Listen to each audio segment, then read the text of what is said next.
Hi, hello, and welcome to my channel.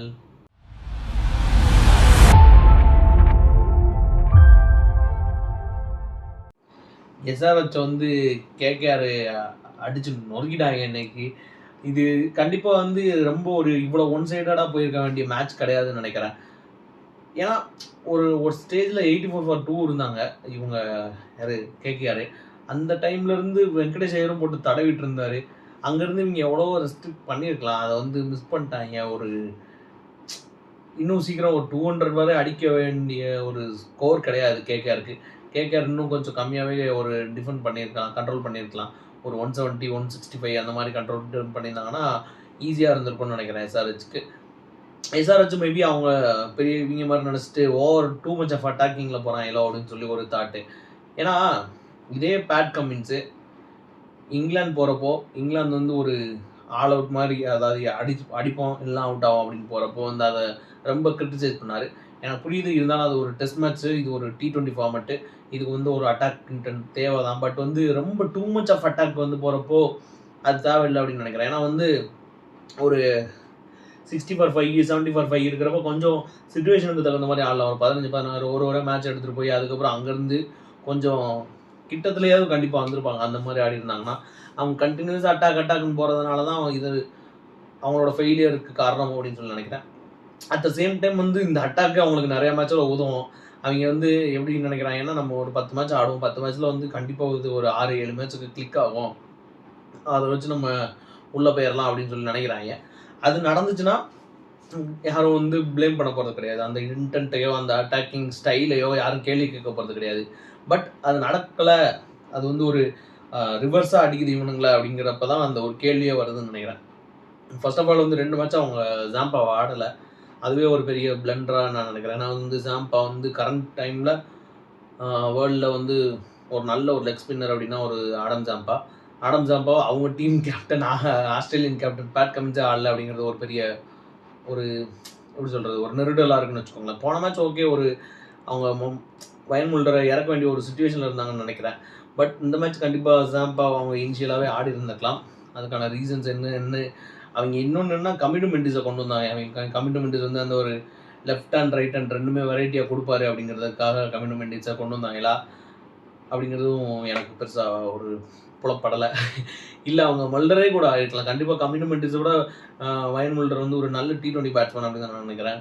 Commitments வந்து சூப்பரான ஒரு டெஸ்ட் பேட்ஸ்மேனு, ஒன் டே நல்லா ஆடுவான். இன்னும் ஆனால் வந்து இதில் எஸ்டாப்ளிஷ் ஆகலையோ அப்படின்னு சொல்லி நான் நினைக்கிறேன். ஸ்டில் அவங்க maybe they are trying to do different things அப்படின்னு தான் நான் அதை பார்க்குறேன். அவங்க சைடில் அது ஒன்று சேஞ்சு. அப்புறம் இன்னொரு சேஞ்ச் என்னென்னா, அபினவ் மனோகரை உட்கார வச்சுட்டு இவர் யார் சிமர்ஜித் சிங் மறுபடியும் 11க்குள்ளே வந்தார். அது ஒரு இது இங்கிட்டு கேகேஆரில் ஒரு ரொம்ப ஒரு அந்த சேஞ்ச் ஏன் பண்ணாங்க, எதுக்கு பண்ணாங்கன்னு அவங்களுக்கும் தெரியாது, நமக்கும் தெரியாது. இது மாதிரி ஸ்பென்சர் ஜான்சனுக்கு பதிலாக மொயின் அலியை கொண்டு வந்தாங்க. சரி, ஓகே, மொயின் அலியை கொண்டு வந்து இன் டர்ம்ஸ் ஆஃப் ஒரு பெர்ஸ்பெக்டிவில் பார்த்தா ஒரு ஸ்பின்னுக்கு அசிஸ்டன்ஸ் இருக்கலாம் அப்படிங்கிற மாதிரி ஒரு மைண்ட் செட்டில் கொண்டு வந்தாங்கன்னு கூட வச்சுக்கலாம். பட் மொயின் அலி பேட்டிங்காக இருக்கல, பவுலிங்கும் போடல. தலைவர் ஒரு கேட்ச் கூட ஒரே ஒரு கேட்ச் மட்டும் பிடிச்சான்னு நினைக்கிறேன். அதுவும் ஒரு கேட்ச் கூட பிடிக்கலன்னு நினைக்கிறேன். சும்மாவே வந்துட்டு இன்னைக்கு சும்மாவே இருந்துட்டு போனால் ஒரு சப்ஸ்டியூட் ஃபீல்டர் மாதிரி தான் இன்னைக்கு மொயின் அலி இருந்தார்னு நினைக்கிறேன் டீமில். ஸோ அது ஏன் மொயின் அலியோட செலெக்ஷன் வந்து புரியல. இன்னும் அவங்க ஏன் அண்ட்ரிக் நோக்கியாவுக்கு போக மாட்டுறாங்க அப்படிங்கிறதும் எனக்கு புரியலை. ஸோ இதெல்லாம் கண்டிப்பாக வந்து கேகேஆர் மேபி அது அவங்க மைண்டில் என்ன இருக்குது, அவங்க காம்பினேஷன்ஸ் என்ன ஆடணும்னு நினைக்கிறாங்க அப்படின்னு எனக்கு ஒரு சரியாக இது பண்ணல. ஏன்னா அண்ட்ரிக் நோக்கியா நான் திரும்ப அதை சொல்கிறேன், ஒரு சூப்பரான பவுலர். இந்த இதில் அவங்க கண்ட்ரோல் பண்ணிட்டாங்க. கண்ட்ரோல் பண்ணாலுமே கூட இன்னொரு அவங்களுக்கு ஒரு நல்ல ஒரு டெத் பவுலராக இருப்பார் அண்ட்ரிக் நோக்கியாவை எடுக்கிறப்ப. அதை அவங்க கன்சிடர் பண்ணி அடுத்த மேட்ச்சில் எடுப்பாங்களா என்னன்னு நம்ம வெயிட் பண்ணி தான் பார்க்கணும். எஸ்ஆர்ஹெச்க்கு மெயினான ஒரு என்னன்னா, நம்ம ஆல்ரெடி சொல்லியிருந்த மாதிரி ஜாம்பா தவிர்த்து அவங்களுக்கு இருக்கிற ஒரே ஒரு நல்ல ஸ்பின்னரே ஜாம்பா மட்டும்தான். ஜாம்பாயே அவங்க ஆடலை அப்படின்றப்போ அங்கே ஒரு பெரிய பிரச்சனை வந்து ஒரு வாய்டு உண்டாகுது. அவங்களுக்கு ஒரு ஸ்பின்னர் அங்கே யார், அபிஷேக் சர்மா இவங்கள வச்சுலாம் ஒப்பேற்ற வேண்டிய ஒரு நிலைமைக்கு தள்ளப்படுறாங்க அவங்க. ஸோ அது கண்டிப்பாக அவங்க ஜாம்பா அதனால் கண்டினியூஸாக ஆடணும்னு நினைக்கிறேன். ஏன்னா கண்டிப்பாக ஒரு ஸ்பின்னர் வேணும் ஒரு டீமில். ஸ்பின்னரே இல்லாமல் நம்ம வந்து ஒப்பேற்ற முடியாது, அதுதான் உண்மை. ஏன்னா வந்து கமிட்மெண்ட்ஸ் மாதிரி ஒரு பேட்டிங் ஆல்ரவுண்டரை வச்சு எத்தனை மேட்ச் அவங்க கழிக்க முடியும்? ஒரு கண்டிப்பாக ஒரு ஜாம்பா மாதிரி ஒரு ஜென்யூன் ஸ்பின்னர் அவங்க வந்து டீமில் வச்சுக்கிட்டு ஆடாமல் இருக்கிறது வந்து ஒரு பெரிய பெரிய முட்டாள்தனம். தனக்கு தான் எல்லாம் தெரியும் அப்படின்னு கமின்ஸ் நினைக்கிறாரா அப்படின்னு சொல்லியும் தெரியலை. கமின்ஸ் இஸ் எனக்கு பிடிக்காது. பட் ஒரு அவனோட ஆட்டிடியூட் அதெல்லாம் பிடிக்காது. பட் இருந்தாலுமே ஒரு கிரிக்கெட்டராக கமின்ஸ் கிட்ட வந்து ஒரு பயங்கரமான ஸ்கில்லு, ஒரு டாக்டிக்ஸ் எல்லாமே இருக்குது. அப்படிப்பட்ட கமின்ஸ் இப்படி ஒரு எரர் பண்ணுறத பார்க்குறதுக்கு ரொம்ப ஒரு டிஃப்ரெண்ட்டாக வியர்டாக இருக்குது. அது ஏன்னு சொல்லி அவங்க தான் பார்க்கணும். அப்புறம் இன்னொன்று என்னென்னா, ஷமியோட ஃபார்ம் வந்து எஸ்ஆர்ஹெச்க்கு ஒரு பெரிய தலைவலியாக இருக்குன்னு நினைக்கிறேன். ஏன்னா ஷமி கிட்ட இருந்து அவ்வளோ விக்கெட்ஸ் வரல. ஒரு விக்கெட் அந்த மாதிரி எடுக்கிறாரு. பட் இருந்தாலுமே வந்து ஒரு ஃப்ளூயன்சி வந்து இல்லை ஷமி கிட்ட. ஒரு குஜராத் டைட்டன்ஸில் இருந்த ஷமிக்கும் இப்போக்கும் ஒரு நிறைய ஒரு டிஃப்ரென்ஸ் தெரியுது. அந்த மாதிரி ஒரு ஷமியை நினச்சி தான் அவங்க ஒரு 10 கோடிக்கு எடுத்தாங்க. ஸ்டில் புரியுது, ஷமி வந்து ரெக்கவரிங் ஃப்ரம் இன்ஜுரி. பட் இருந்தாலுமே இன்னும் அவங்க வந்து ஷமி கிட்ட இருந்து ஒரு ஃப்ளூயண்ட்டான பெர்ஃபார்மன்ஸ் எதிர்பார்ப்பாங்க அப்படின்னு சொல்லி நினைக்கிறேன். கமின்ஸே போட்டு உடிச்சிட்டான் வெங்கடேஷ் சரியான பேட்டிங் இன்னைக்கு. ஃபஸ்ட்டு ஒரு 10 பாலுக்கு 10 ரன் அந்த மாதிரி தான் தடவிக்கிட்டு இருந்தான் ஆள். ஒரு 18 பாலுக்கு 20 ரன் 25 ரன் தான் அடிச்சிருந்தான். அதுக்கப்புறம் என்னாச்சுன்னு தெரில, எல்லா பாலும் ஓவருக்கு 4 பவுண்டரி அது மாதிரி அடித்து கிளிக்க ஆரம்பிச்சிட்டான். விட்டு சரியான இன்னிங்ஸை வெங்கடேஷ் ஐயர்கிட்ட இருந்து கிட்டத்தட்ட 29 பால்ஸ் 60 ரன்ஸு போட்டு கிழிச்சான். கமின்ஸ் ஓவரே ஒரு ஓவர் 21 ரன் அடிச்சுட்டான். ஸோ அவனும் ரிங்கு சிங்கும் தான் எடுத்துகிட்டு போனான் இங்கே மேட்சை. ஒரு 91 ரன்ஸ் பார்ட்னர்ஷிப்பு. நான் என்ன நினச்சேன்னா, ஆக்சுவலாக மறுபடியும் வந்து ஒரு யார் கூட ஒரு ஆர்சிபி கூட நினைக்கிறேன். அவன் ஆர்சிபி கூட 10 ஓவர் சூப்பராக ஆட்டு கடைசி வந்து சொதப்பின மாதிரி இந்த மேட்சும் ஒரு சொதப்பிடுவாங்க. ஏன்னா ரகுவன்ஷி ரஹானேலாம் கொஞ்சம் நல்லா எடுத்துகிட்டு போயிட்டு இருந்தாங்க டீமை. அது மறுபடியும் ஒரு வேஸ்ட்டாக போயிடுமோ அப்படின்னு சொல்லிட்டு நான் நினச்சேன். பட் சூப்பராக கொண்டு வந்து நிப்பாட்டிட்டாங்க. ஸ்டில் ரசல் ஒரு கட்டத்தில் ரசல் நம்பி இவங்க ஃபினிஷராக கண்டினியூ பண்ண முடியுமா அப்படிங்கிறது ஒரு பெரிய கேள்விக்குறியாக இருக்கிற மாதிரி இருக்குது. ஏன்னா ரசல்கிட்டே அந்த ஃப்ளூயன்சி இல்லை, பழைய ஃப்ளூயன்சி இல்லை. ஸோ அதெல்லாம் வந்து கேகேஆருக்கும் ஒரு நிறையா ஒரு சேலஞ்சஸ் அட்ரஸ் பண்ண வேண்டியிருக்கு அவங்க டீம்லேயுமே. பட் ஸ்டில் போன மேட்ச் அவங்க வாங்கின அடிக்கு இந்த மேட்ச் வந்து சூப்பரான கம்பேக் கேகேஆருக்கு. ஃபீல்டிங்லாம் அக்யூரேட்டாக இருந்துச்சு. அடி கச்சுன்னு பிடிச்சானுங்க ஃபீல்டிங்லாம்.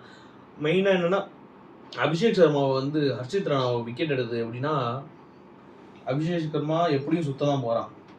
அவங்க வந்து வர்றப்ப அடிக்கணும் அவங்களுக்கு, அவ்வளோதான். அதாவது அடி இல்லைன்னா அவ்வளோதான் கிளம்பு, அந்த மாதிரி ஒரு மைண்ட் செட்டில் தான் வர்றாங்க அபிஷேக் சர்மாவும் சரி, ஹெட்டும் சரி. அப்படி இருக்கிறப்ப அபிஷேக் சர்மாவுக்கு நல்லா ஒய்டாக ஒரு ஸ்லோவாக ஒன்று போட்டு விட்டான், இந்த நீ அடி அப்படின்னு சொல்லிட்டு. அது கரெக்டாக பல மாதிரி போய் வந்து ஃபர்ஸ்ட் ஸ்லிப்பில் வந்துருச்சு. ஸோ சூப்பரான பிளான் ஃப்ரம் ஹர்ஷித் ராணா. இன்னொன்று ஒரு மெயினான ஸ்டாட் என்ன அப்படின்னா, 2 ஓப்பனர்ஸும் எப்போ வந்து சீப்பாக அவுட் ஆகுறாங்களோ அப்போ வந்து கேகேஆரோட பேட்டிங் வந்து பயங்கரமாக எஸ்ஆர்ஹெச்சோட பேட்டிங் வந்து பயங்கரமாக டிப் ஆகுது. ஒரு 17% தான் அவங்களோட எஃபிஷியன்சி இருக்குது. அந்த ஒரு ஸ்கோர்ஸ்லாம் வந்து அதிகமாகுது. அந்த மாதிரி அவங்க 2 பேரில் ஒரு ஆளாவது அவுட் நின்னா அது கண்டிப்பாக ஸ்கோர் அதிகம் போகுது. அந்த மாதிரி நிறைய ஸ்டாட்ஸ் இருக்குது. ஸோ அவங்க ஓவராக அவங்க 2 ஓப்பனரை டிபெண்ட் பண்ணி இருக்கிறாங்க அப்படிங்கிறது தான் இதில் உள்ள ஒரு இது. கிளாசன் கிட்ட இருந்து பெரிய பெரிய இன்னிங்ஸஸ்லாம் வந்தால் தவிர எஸ்ஆர்ஹெச்க்கு கஷ்டமோ அப்படின்னு சொல்லி தோணுது. ஸ்டில் அவங்க 2ம் ஒரு 5 மேட்ச் தொடர்ந்து பயங்கரமாக ஆட்டானுங்க அப்படின்னா இங்கே போயிடும். பட் வந்து எஸ்ஆர்ஹெச்க்கு நிறைய கன்சர்ன்ஸ் இருக்குது அட்ரஸ் பண்ணுறது. அவங்க வந்து ஒரு அட்டாக்னு மட்டுமே போக முடியாது. மற்ற பிளான்ஸும் இருக்கணும், பேக்கப் பிளான்ஸ் இருக்கணும். சும்மா வந்து ஒரு பிளான் வந்து ஒரு இன்டர்வியூவில் போயிட்டு இந்த 160 170 அடிச்சுட்டு இது பண்ணுற டீம் நம்ம கிடையாது அப்படி இப்படின்னு சொல்லி அங்கே ஒரு பெப்டாக் கொடுக்குறதுக்கு நல்லாயிருக்கும். பட் 160 170 ரன் அடிச்சுட்டும் அதையும் வின் பண்ணக்கூடிய டீம் உருவாகணும். அதுதான் வந்து சாம்பியன் டீமு. ஒரு எல்லா டைமும் 200 அந்த மாதிரி டீம் மட்டும் சாம்பியன் டீம் கிடையாது.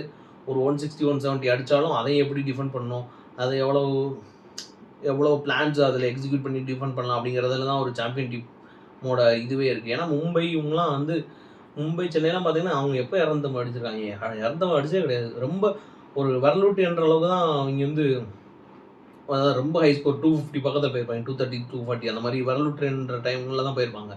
பட் அவங்க ஸ்டில் ஏன் வந்து இதில் சாம்பியனாக இருக்காங்க அப்படின்னா அவங்கக்கிட்ட பேக்கப் பிளான்ஸ் நிறையா இருக்குது. ஒன்று பேட்டிங்கில் சொதப்பலாம், பவுலிங்கில் இது பண்ணிடுவாங்க, பவுலிங்லாம் ஃபீல்டிங்கில் கலக்கிடுவாங்க. அந்த மாதிரி நிறையா இருக்கணும். ஒரே ஒரு டிபார்ட்மெண்ட்டை மட்டும் நம்பி எந்த டீம் போதோ அந்த டீம் கடைசியாக எப்பயுமே சாம்பியன் ஆக முடியாது கண்டிப்பாக. அது ஒரு உண்மையான விஷயம். அதை எஸ்ஆர்ஹெச் எப்போ உணர்வாங்க அப்படின்னு சொல்லிட்டு தெரியலை. பார்க்கலாம், அடுத்தடுத்த மேட்ச்சில் இதுதான் பார்க்கணும். இது ரொம்ப ஒரு டிசப்பாயிண்டிங் கேம்ப்பாக இருப்பாங்க எஸ்ஆர்ஹெச். அவங்க இருந்த ஒரு அசரத்தனமான ஒரு லைனப்புக்கு ரொம்ப கண்டிப்பாக டிசப்பாயிண்டிங்காக இருப்பாங்கன்னு நினைக்கிறேன்.